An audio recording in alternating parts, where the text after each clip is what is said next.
The thunder of hooves drowned out Thea Collier's desperate pleas as the dust-covered wagon rolled toward Clifton Hill, Missouri. At 22, she never imagined she'd be property, a human being with a price tag, but her father's debts and subsequent death had sealed her fate. All she had left in the world was clutched against her chest. Her mother's worn leather Bible, its pages yellowed but the faith inside undiminished. The year was 1874, and the West was still wild enough that men could buy women at auction without drawing much more than curious glances.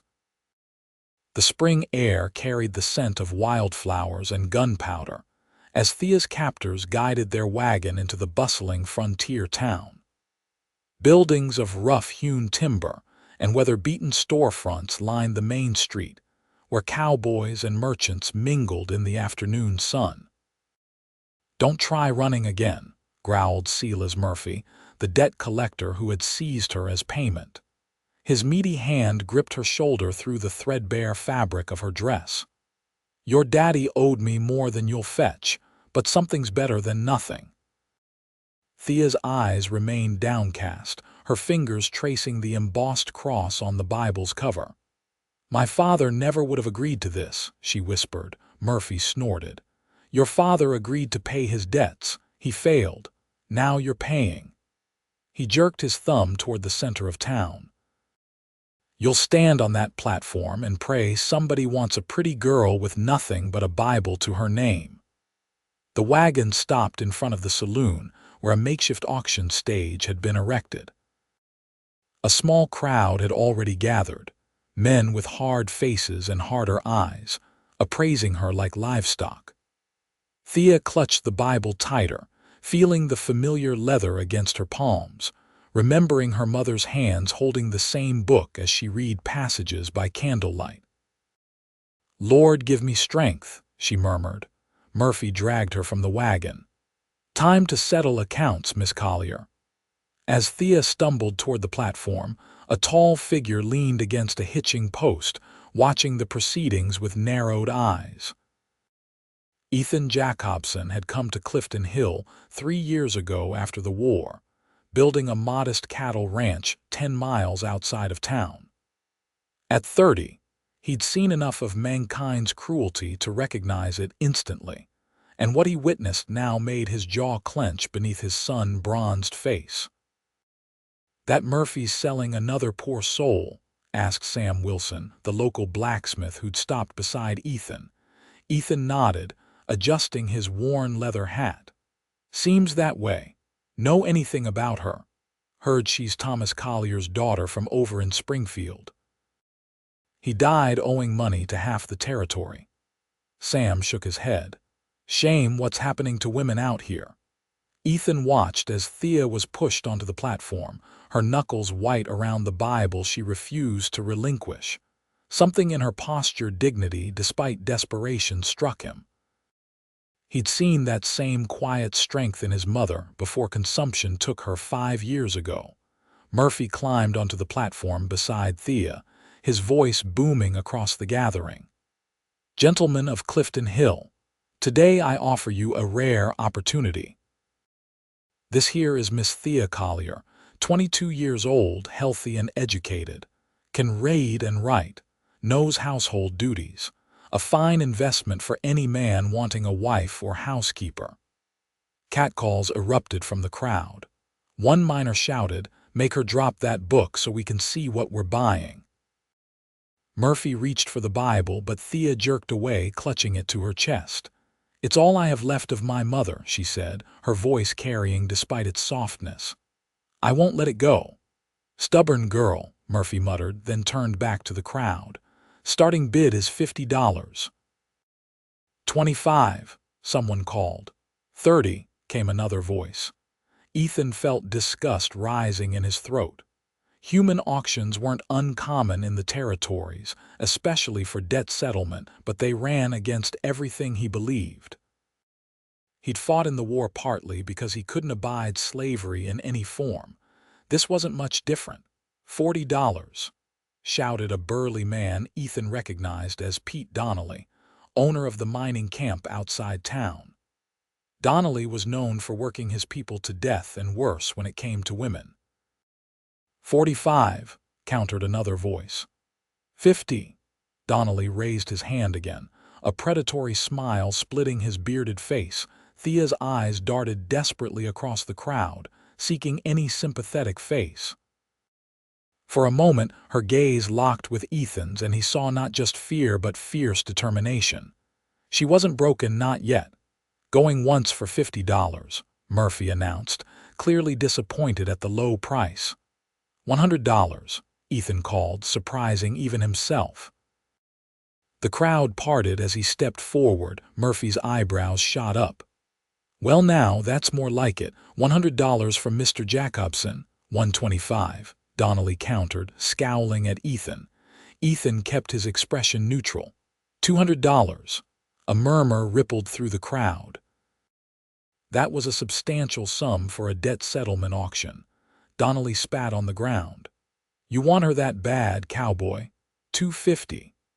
Thea stood rigid on the platform, her eyes fixed on Ethan now. Not with hope, she was too wise for that, but with wary calculation. Another bidder might mean a different fate, but not necessarily a better one. $300, Ethan said calmly, and that Bible stays with her. Murphy grinned broadly. 300, do I hear more? Donnelly hesitated, then cursed under his breath. She ain't worth that much trouble. He stalked away toward the saloon. Going once, going twice. Sold. To Mr. Ethan Jacobson for $300. Murphy exclaimed, clearly pleased with the unexpected windfall. Ethan approached the platform as Murphy pulled Thea forward. Her legs trembled visibly, but her chin remained high, the Bible pressed protectively against her heart. She's all yours, Jacobson, Murphy said, extending his hand for payment. Didn't figure you for the type to buy at these auctions. Ethan counted out the money, his expression stony. I'm not. He turned to Thea, speaking softly so only she could hear. Miss Collier, I have no intention of owning you, but I couldn't leave you to Donnelly or the others. Her eyes, a startling shade of green, searched his face for deception. What do you want from me then? Nothing you don't choose to give, he replied. Then, nodding toward the Bible, he added, that book your mother left you, will read it together if you like. I have a small ranch outside town. You'll have your own room and safety until you decide what you want to do next. Thea's composure finally cracked, a single tear tracking down her dust-streaked cheek. Why would you help a stranger? Because it's what decent folks do, he answered simply. And because I've seen enough people treat it as property to last several lifetimes. He offered his hand, not to pull her along but as a gesture of choice. After a moment's hesitation, Thea placed her small hand in his calloused palm and stepped down from the auction block. As they walked toward his wagon, whispers followed them. Ethan knew what people would assume, that he'd bought himself a woman for less honorable purposes than ranching, but their opinions meant little against the weight of doing what was right. My horse and wagon are just down the street, he told her. Do you need anything from town before we head to the ranch? Thea shook her head, still clutching the Bible. They took everything else I had. Ethan's jaw tightened again. We'll get you what you need. Mrs. Henderson at the general store can help with clothing and such. I have no money, she reminded him softly. Consider it an advance, he said as they reached his wagon. You can work it off helping around the ranch if you want to stay. For the first time, a ghost of a smile touched her lips. You're either the kindest man I've met or the cleverest deceiver. Guess time will tell which, Ethan replied, helping her onto the wagon seat. As they drove away from Clifton Hill, Thea felt something she hadn't experienced in months, the faintest flicker of hope. Whether it would survive the harsh realities of the frontier remained to be seen. But for now, she had her mother's Bible and a chance at something other than servitude. The 10-mile journey to Ethan's ranch passed mostly in silence. Thea observed her surroundings with careful attention. noting landmarks and distances, a habit formed from a life where escape routes often proved necessary. The rolling Missouri landscape opened before them, patches of forest giving way to meadows where cattle grazed in the late afternoon sun. "It's not much," Ethan said as they crested a hill, revealing a modest homestead nestled in a small valley. A two-story cabin with a covered porch stood alongside a barn and corral. Chickens pecked in a fenced yard and smoke curled from the stone chimney. "But it's peaceful. You live here alone?" Thea asked, her first words in nearly an hour. "Just me and the animals. Had a ranch hand Cole, but he left to try his luck in the gold fields last month." Ethan guided the horses toward the barn. "I've been managing, but it's a lot for one person." Thea nodded, understanding the unspoken opportunity. "I grew up on a small farm. I know about animals and gardens. That'll be helpful." Ethan pulled the wagon to a stop. "But first you should rest. You look like you've had a rough journey." As they entered the cabin, Thea was surprised by its orderliness. A stone fireplace anchored the main room, with a worn but clean sofa and two chairs arranged before it. Bookshelves lined one wall, unusual for a frontier home, and the kitchen area was tidy, with copper pots hanging from a rack. "You have books," she observed, unable to hide her surprise. Ethan smiled. "Reading passes the winter evenings. You're welcome to any of them." He gestured toward a narrow staircase. "Your room is upstairs, first door on the right. The washroom is behind the kitchen. I'll bring up some water so you can clean up." "Thank you," Thea said, still clutching her Bible. She hesitated at the foot of the stairs. "Mr. Jacobson, I don't know how to repay your kindness." "Ethan, please." He removed his hat, revealing thick, dark hair with hints of copper where the sun had touched it. "And there's nothing to repay. Just get some rest. We'll figure out the rest tomorrow." Thea's room was small but comfortable, with a narrow bed covered by a patchwork quilt, a pine dresser, and a chair by the window overlooking the valley.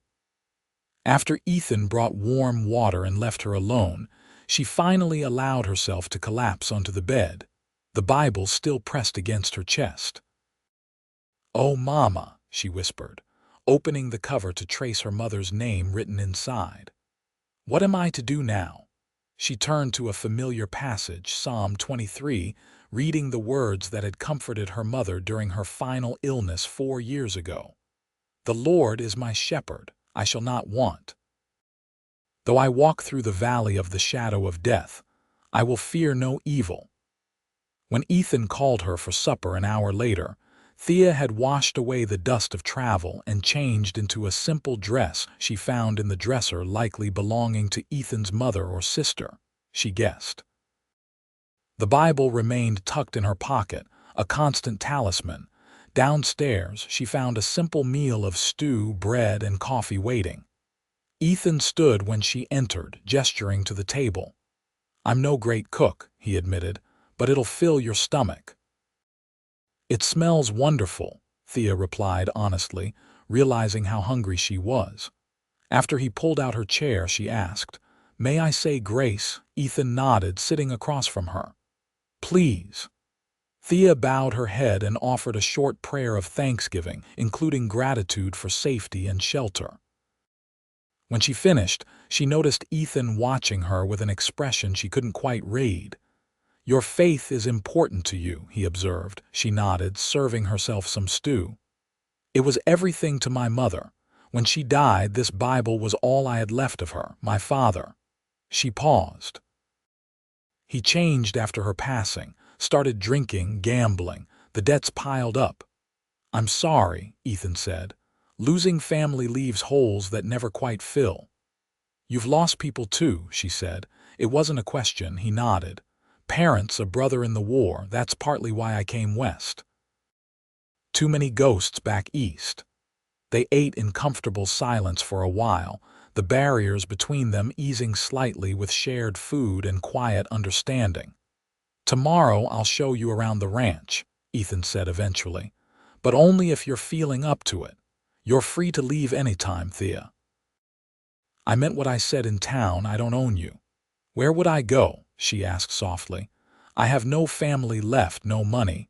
You could head to St. Louis maybe, find work as a teacher or shop girl." Ethan refilled her coffee cup.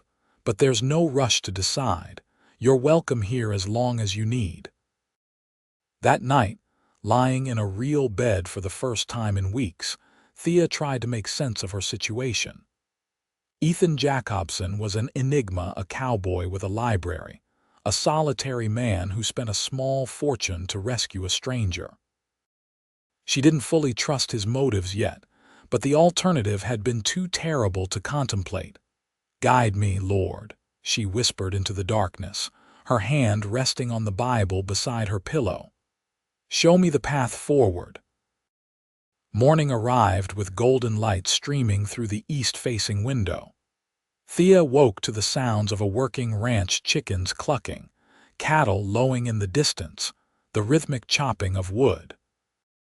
For a disorienting moment, she thought she was back at her family's farm before everything fell apart. After dressing in another of the simple dresses from the dresser, she made her way downstairs. The main room was empty, but coffee bubbled on the stove. She poured herself a cup and stepped onto the front porch where she found Ethan splitting logs, his shirt already damp with exertion. He paused when he saw her, wiping his brow with his sleeve. "Morning. Sleep well. Better than I have in months," she admitted. "Can I help with breakfast?" "Already ate," he said, "but there's eggs and bread if you're hungry." Thea nodded. "And after that, I'd like to see the ranch. If I'm staying, even temporarily, I should make myself useful." Something like approval flickered in Ethan's eyes. "Fair enough." After breakfast, Ethan showed her around the property, 20 acres of grazing land, the vegetable garden now needing spring planting, the chicken coop, and the barn housing 2 milk cows, his horses, and a small workshop where he repaired tack and tools. "The previous owner started this place," he explained as they walked the fence line. "I bought it 3 years ago and have been adding to it little by little. It's not much compared to the big cattle operations, but it's mine." "It's impressive for one person," Thea said honestly. Ethan shrugged. "I was hoping to expand the herd this year, maybe add a few more acres, but it's hard to manage alone." "I could help with the garden and chickens to start," Thea offered, "and the household tasks. I'm a good cook when I have proper ingredients." "That would be welcome," Ethan said with a smile that transformed his serious face. "I've been eating my own cooking too long." Over the next week, they settled into a cautious routine. Thea took over the kitchen and household duties, planted the vegetable garden, and tended the chickens. Ethan worked with the cattle and horses, repaired fences, and handled business in town. Each evening, they shared quiet meals, gradually revealing small pieces of themselves through careful conversation. Thea learned that Ethan had fought for the Union, that he'd studied at a college in Pennsylvania before the war changed everything, that he preferred coffee to whiskey and reading to socializing. Ethan discovered that Thea had a gift for baking, that she could identify birdsong and wildflowers, that her laughter, rare but genuine, had a musical quality that brightened the old cabin. On the 8th day, as a spring thunderstorm rolled across the valley, they found themselves trapped indoors. Ethan was repairing a saddle at the kitchen table while Thea kneaded bread dough nearby. "Your Bible," Ethan said suddenly. "You still haven't told me its story." Thea's hands stilled in the dough. "It was my mother's wedding gift from her father. She read from it every night, even when the consumption made it hard for her to speak. She dusted flour from her fingers. When she knew she was dying, she gave it to me and made me promise to keep faith." "And have you kept faith?" His question held no judgment, only curiosity. "I've tried," she admitted. It's been difficult, especially after Father's death and what came after, but the words still bring comfort. Lightning flashed outside, followed by a crash of thunder that made the windows rattle. Ethan set aside his work. I meant what I said in town, he told her. About reading it together, if you'd like. Thea hesitated, then nodded. I'll fetch it.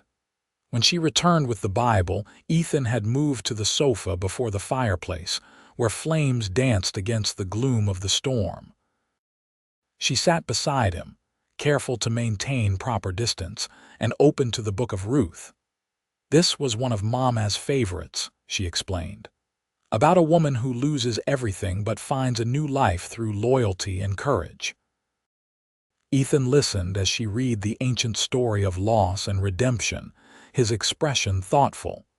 When she finished the first chapter, he asked, "Do you see yourself in Ruth? Carried to a strange land facing uncertainty?" "Perhaps," Thea admitted, "though I haven't found my bows yet." The moment the words left her mouth, she flushed with embarrassment. "I only meant, I understand," Ethan said gently. "Ruth found security and eventually love through unexpected circumstances. It's a hopeful story." Lightning illuminated the room again, and Thea jumped at the following thunderclap. Without thinking, she moved closer to Ethan, then immediately tried to recover her composure. "I've always been frightened of storms," she confessed. "No need to apologize," he said. "My mother was the same way." "Would you like me to read for a while?" Thea handed him the Bible, their fingers brushing momentarily. "Please." Ethan's deep voice gave new texture to the familiar words as he continued Ruth's story. Thea found herself studying his profile: the straight nose, the firm jaw with a day's stubble, the faint scar near his right temple. He was handsome in a rugged way, his features weathered by sun and experience rather than softened by luxury. As the storm passed and daylight returned, Thea realized they had read the entire book of Ruth together, the Bible balanced between them. Somehow, during the reading, the distance she'd carefully maintained had vanished. They sat close enough that she could feel the warmth of his arm against hers. "Thank you," she said, reluctantly moving away. "I haven't shared the Bible with anyone since Mama died." "It was my pleasure," Ethan replied, his eyes lingering on her face a moment longer than necessary. "Perhaps we could make it a regular practice, on evenings when work is done." "I'd like that," Thea admitted. That evening marked a subtle shift in their relationship. The wariness that had characterized their early interactions began to fade, replaced by growing comfort and trust. Each night after supper, they would read together, sometimes from the Bible, sometimes from Ethan's collection of poetry and novels. Thea discovered he had an educated mind behind his cowboy exterior, while Ethan found himself increasingly drawn to her quiet strength and gentle wisdom. 2 weeks after her arrival, Thea was gathering eggs when she heard approaching hoofbeats. Peering around the chicken coop, she saw a rider approaching a woman on a dappled gray mare. Instinctively, Thea stepped back, her heart racing. She still feared Murphy might return to reclaim her, claiming Ethan had somehow cheated him. "Hello, the house," called the rider, a handsome woman in her 40s wearing a practical riding skirt and jacket. "Ethan Jacobson, are you hiding from me?" Ethan emerged from the barn, wiping his hands on a rag. "Miss Margaret, this is a surprise." "Clearly," the woman replied dryly, dismounting with practiced ease. "You missed our usual trading day. I was beginning to think you'd fallen down a well." "Just busy with spring work," Ethan said, taking the horse's reins. "Come inside. There's coffee on the stove." The woman noticed Thea half hidden beside the chicken coop. "And who might this be?" Ethan gestured for Thea to join them. "Margaret Thompson, meet Thea Collier. She's been helping me with the ranch this past fortnight." "Thea, Miss Thompson runs the trading post at Cedar Creek, about 5 miles east."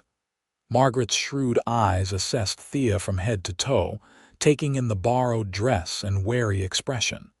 "Pleasure to meet you, Miss Collier."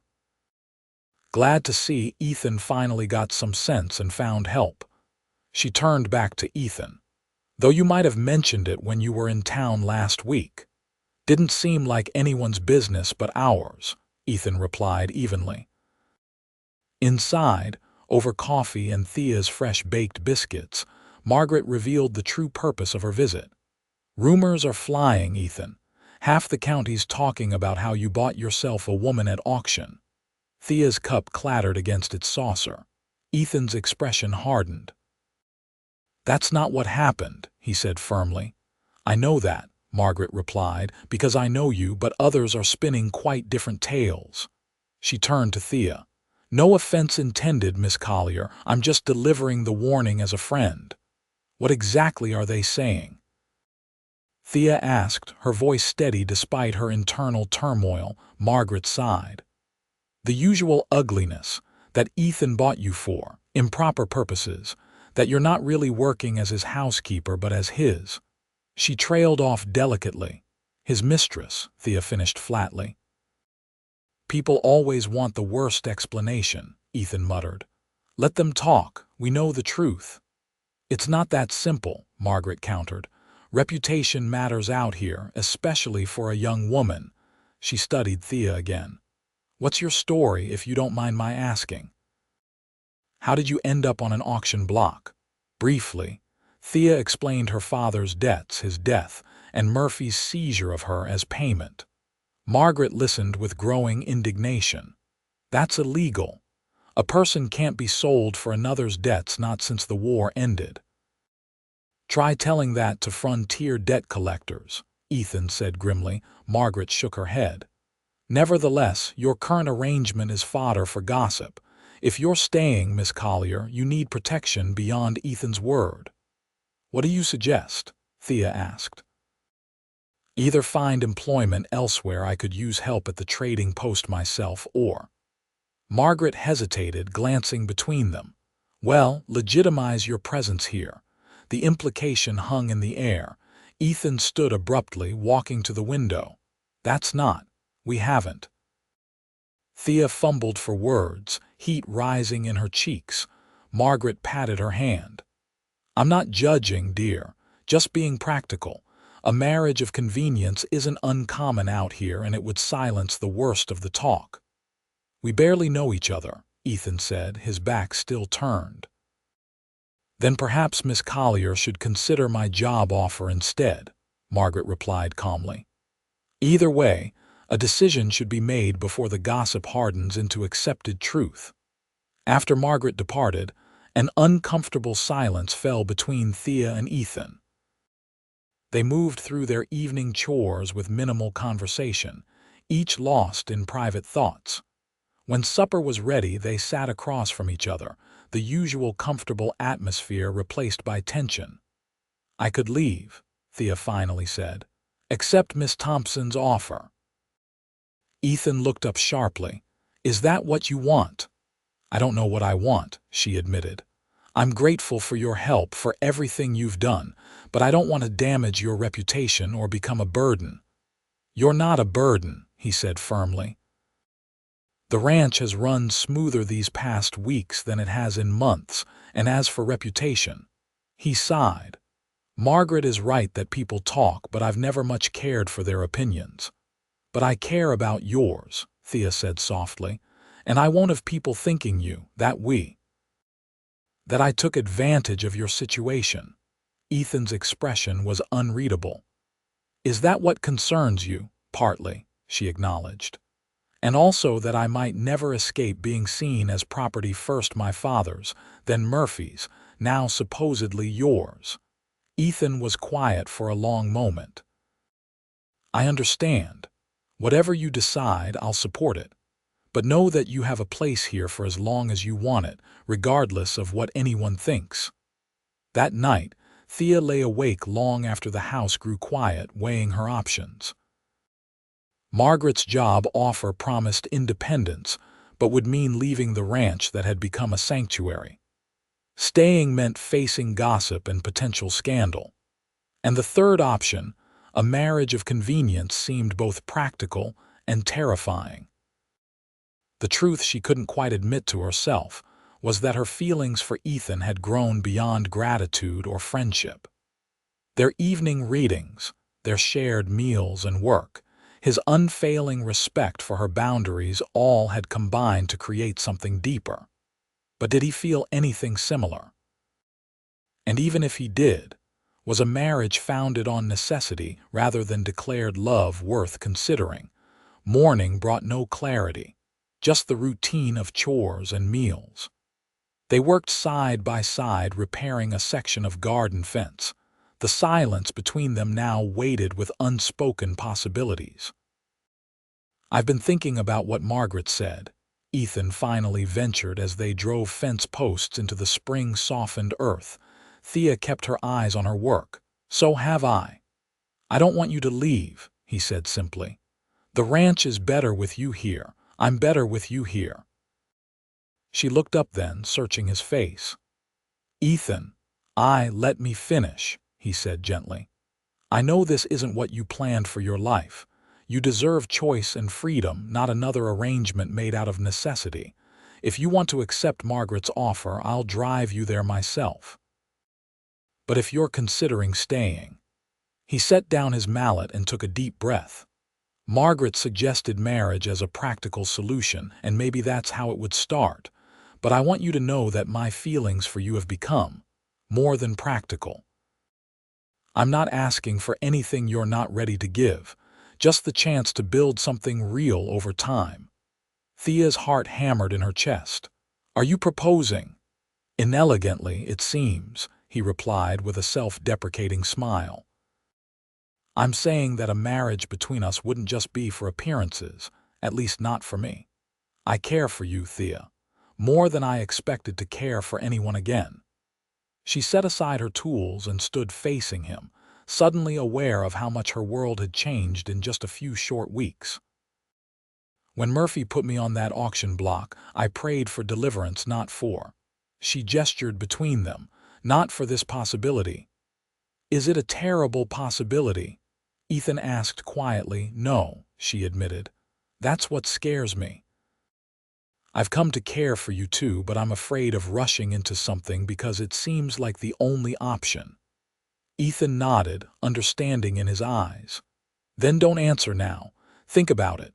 Talk to Margaret about her offer. Make the choice that's right for you, not what's convenient for me or anyone else." His willingness to let her choose, to prioritize her needs above his own, only deepened her conflicted feelings.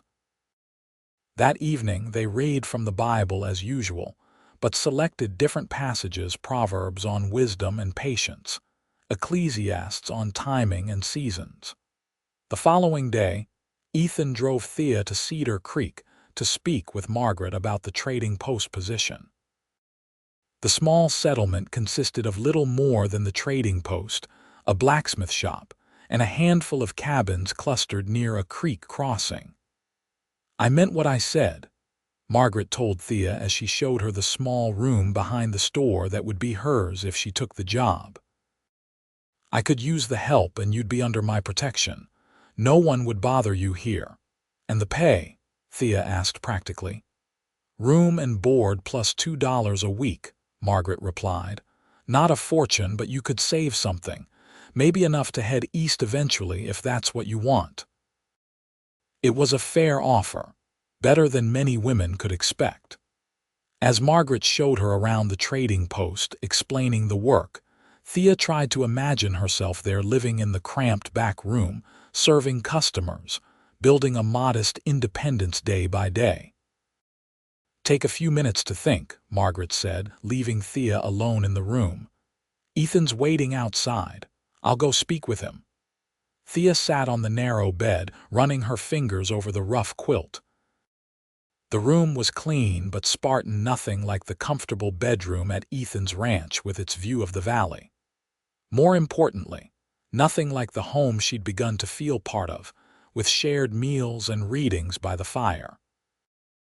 Outside, Margaret found Ethan leaning against his wagon, his expression troubled. "You don't want her to stay here," Margaret observed. "I want her to be happy," he corrected. "Safe. She could be both with you," Margaret pointed out. "I've known you 3 years, Ethan Jacobson. Never seen you look at anyone the way you look at that girl." Ethan shrugged uncomfortably. "Doesn't matter how I feel if she's better off here." "Did you actually propose or just dance around it like you do everything else?" Margaret asked bluntly. "I told her how I feel," he said. "The rest is her choice." Margaret shook her head. "Men, so afraid of plain speaking." She patted his arm. "Wait here. I need to finish showing her around." When Margaret returned to the back room, she found Thea standing by the small window, looking out toward where Ethan waited. "It's a generous offer," Thea said without turning around, "but I don't think it's right for me." "I suspected as much," Margaret replied.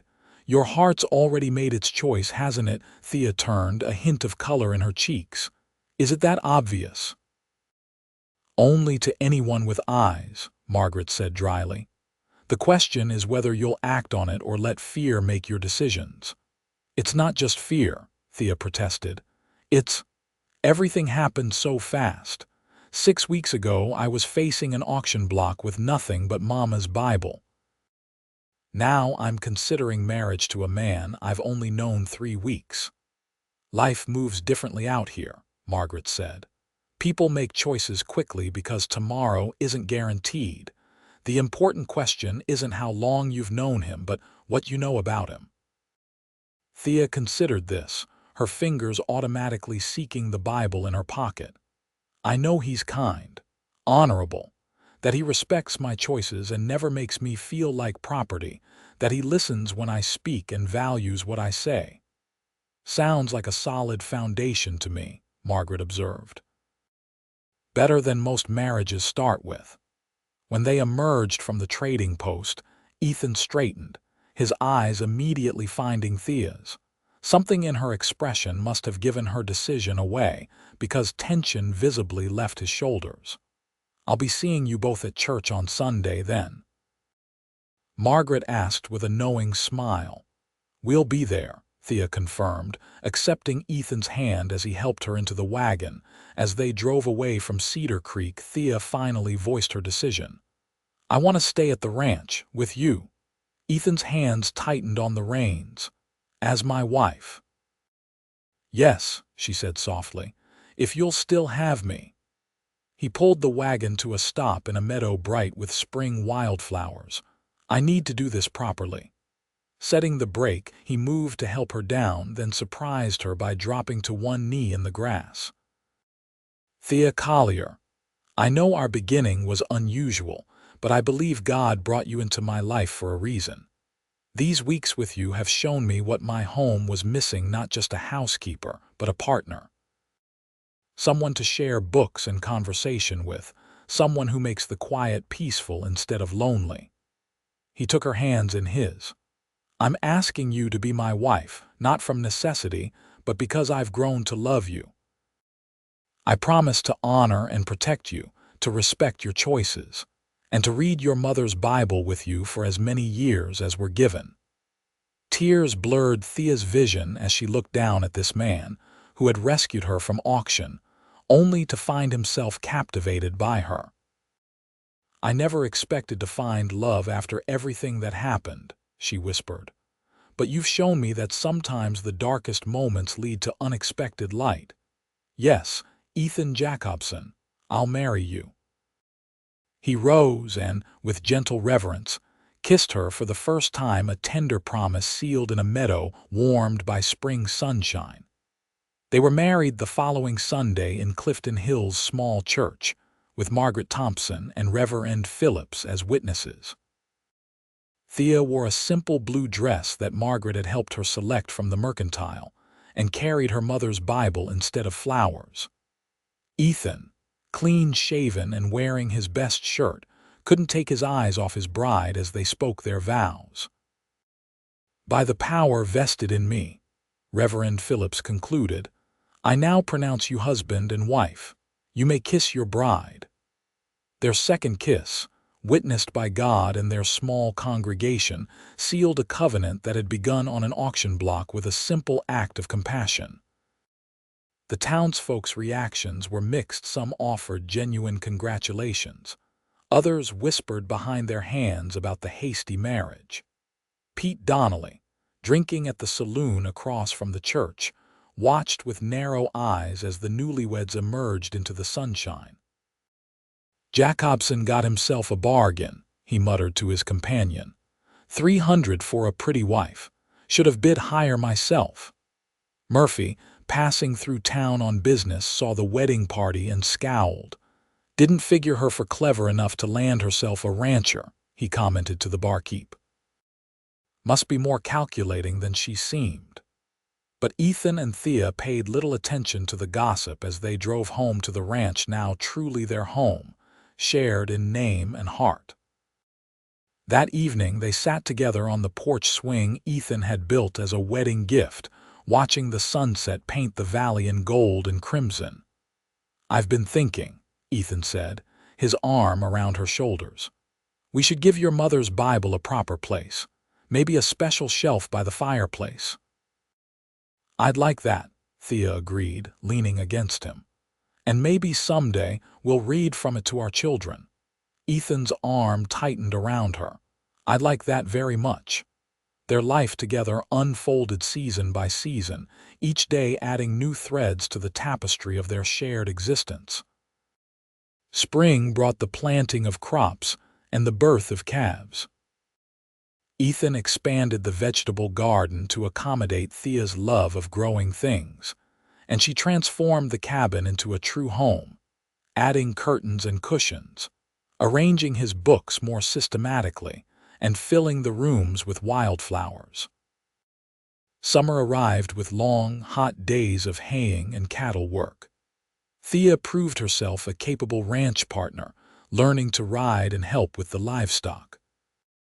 Her mother's Bible occupied a special shelf Ethan had crafted, and each evening they read together, sometimes scripture, sometimes poetry or novels borrowed from Margaret's small lending library at the trading post. Their physical relationship, tentative at first, blossomed into deep intimacy as trust and love grew between them. What had begun as a marriage of choice rather than necessity became a passionate partnership, their nights as harmonious as their days. In early autumn, as the leaves began to turn and the first chill crept into the evening air, Thea confirmed what she had suspected for several weeks. "Ethan," she said one evening as they sat by the fire, her mother's Bible open between them, "I believe we'll be reading to someone else come spring." His expression shifted from confusion to wonder as her meaning registered. "A baby? You're certain?" She nodded, her hand moving instinctively to her still flat stomach. "As certain as I can be. Dr. Warren confirmed it when we were in town yesterday." Ethan set the Bible aside and pulled her into his arms, his face alight with joy and amazement. "I never thought.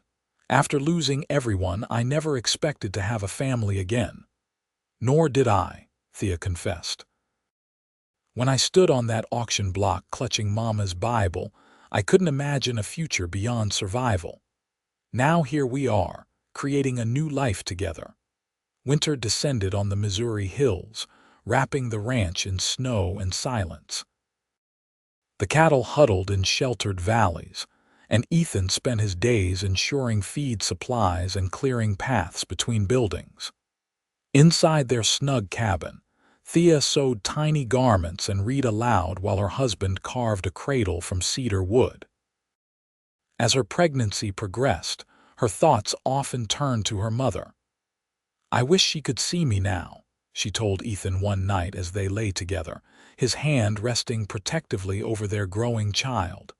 "She worried so about leaving me alone in the world." "She'd be proud of the woman you've become," Ethan said. "Strong and compassionate just like her Bible taught." "I still miss her," Thea admitted. "But I'm not alone anymore. I have you, this baby, our home." The baby arrived on a clear April morning in 1875, almost exactly a year after Thea had first come to the ranch. After hours of labor with Margaret Thompson assisting, their son entered the world with a lusty cry and perfect tiny fingers that wrapped instinctively around his father's calloused thumb. "Thomas," Thea whispered, cradling the swaddled infant. "After my father, not as he was at the end, but as he was when Mama was alive. Thomas Ethan Jacobson." Ethan, overwhelmed with emotion, could only nod as he gazed at his wife and son. How quickly life could change from solitude to this fullness of heart, from a ranch that was merely shelter to a home brimming with love. That evening, when mother and child were resting, Ethan took the Bible from its shelf. Sitting beside the bed where his family lay, he opened to the flyleaf where generations of Thea's family had recorded births, marriages, and deaths. With careful penmanship, he added 2 new entries: Ethan Jacobson and Thea Collier, married May 18, 1874. Thomas Ethan Jacobson, born April 9, 1875. Our story is part of its story now, he told Thea, showing her the written record of their growing family. She smiled tiredly, touching the page with gentle fingers. Mama would like that, the Bible continuing through generations. Young Thomas thrived, growing from a helpless infant into a curious, sturdy toddler who followed his father around the ranch and sat in his mother's lap during Bible readings. Ethan expanded their operations, adding more cattle and hiring a young ranch hand named Jesse to help with the increasing workload. Their reputation in the community gradually shifted as time proved their marriage genuine and their ranch prosperous. Even those who had gossiped most viciously found it difficult to maintain their suspicions in the face of the Jacobsons' obvious devotion to each other and their growing family. 2 years after Thomas's birth, Thea discovered she was expecting again.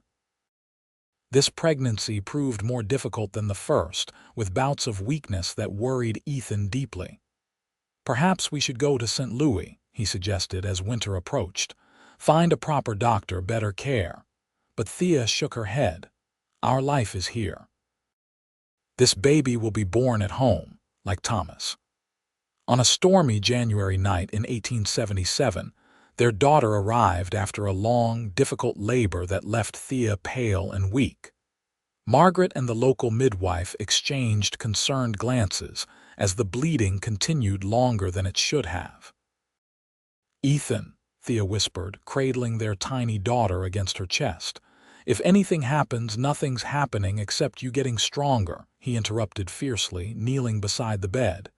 "You and Sarah both." "Sarah," Thea repeated with a faint smile. "Yes, that's perfect." She stroked the infant's downy head. Sarah Margaret Jacobson. For 3 days, Ethan barely left his wife's side, helping her drink strengthening broths, changing the baby, and reading from the Bible when Thea was awake enough to listen. On the 4th day, her fever broke, and color began returning to her cheeks. By the end of the week, she was sitting up, holding both children while Ethan recorded their daughter's birth in the family Bible. "I was afraid," he admitted that night after the children were asleep. "So afraid of losing you." "You won't lose me," Thea promised, reaching for his hand. "We have too much left to do together." The years flowed by, marked by seasons of planting and harvest, by children's milestones recorded in the Bible's pages, by quiet evenings of shared reading that never lost their sweetness. Thomas grew into a serious, thoughtful boy who inherited his father's love of books and his mother's steady faith. Sarah, with her father's copper glints in her brown hair, became a spirited girl who loved horses and wide open spaces. Ethan's ranch prospered, growing to include 60 acres and a respectable herd. The original cabin expanded with additional rooms as the family grew, but the heart of their home remained the main room where Thea's mother's Bible held its place of honor. They faced hardships, drought years when the crops failed, a dangerous fever that nearly took Thomas at age 8, the loss of a third baby born too early. Through each trial, they drew strength from each other and from the faith that had first connected them. In 1884, 10 years after their unusual beginning, Ethan and Thea traveled to Clifton Hill for the spring fair. As they walked through the town square, Thea suddenly gripped Ethan's arm. "That's him," she whispered, nodding toward a shabby figure slumped on a bench. "Murphy." The debt collector who had once put her on an auction block was barely recognizable, gaunt, gray-haired, clothes threadbare and stained. As they watched, he pulled a flask from his pocket with trembling hands. "He doesn't look like someone to fear anymore," Ethan observed.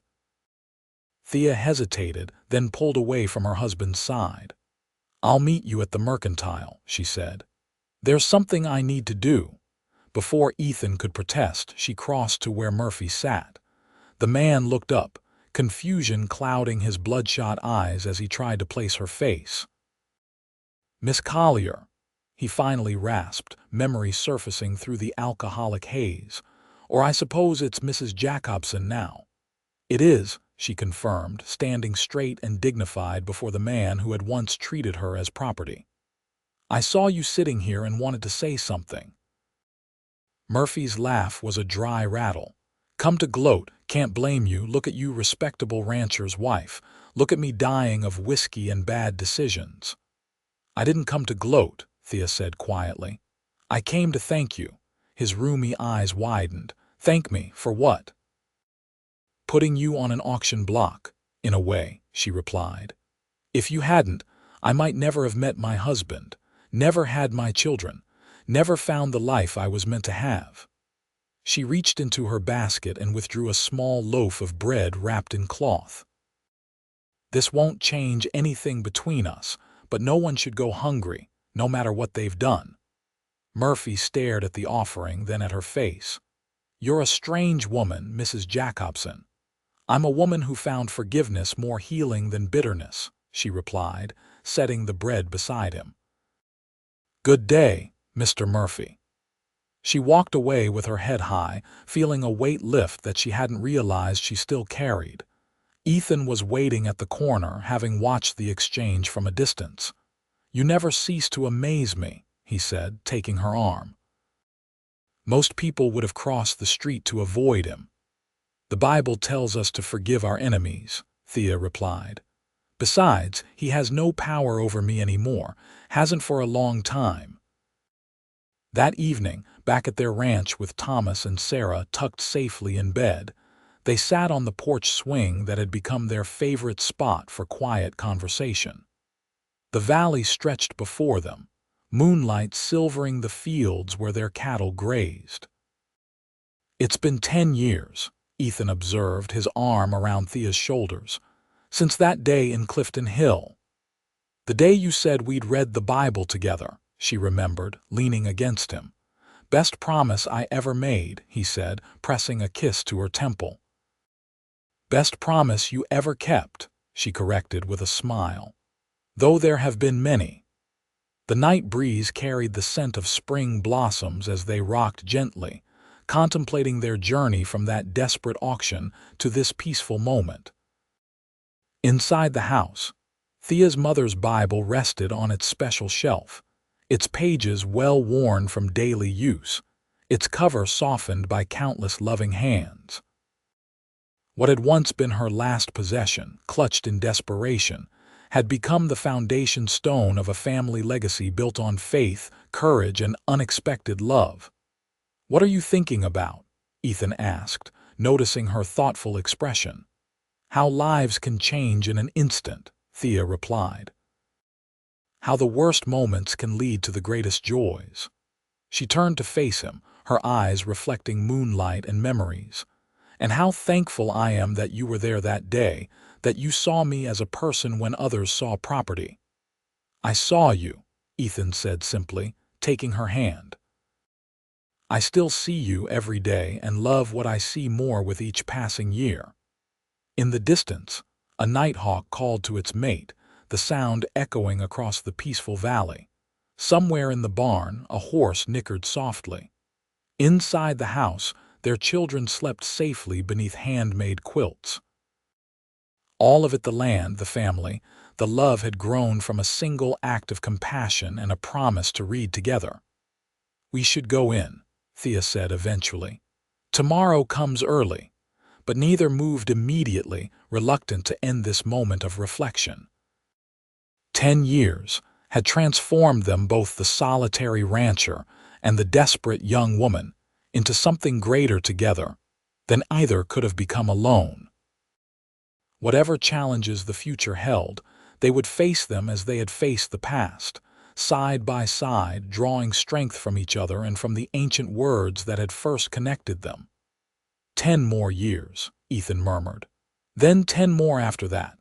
A lifetime of reading together, Thea agreed. "That's what you promised that day. And I intend to keep that promise," he said, rising and offering his hand to his wife. "Starting tonight." Hand in hand, they walked into their home, closing the door on the vast Missouri night, two people who had found each other through the most unlikely circumstances, whose love story had begun with an auction and a Bible, and whose shared future stretched before them like the endless promise of the western sky.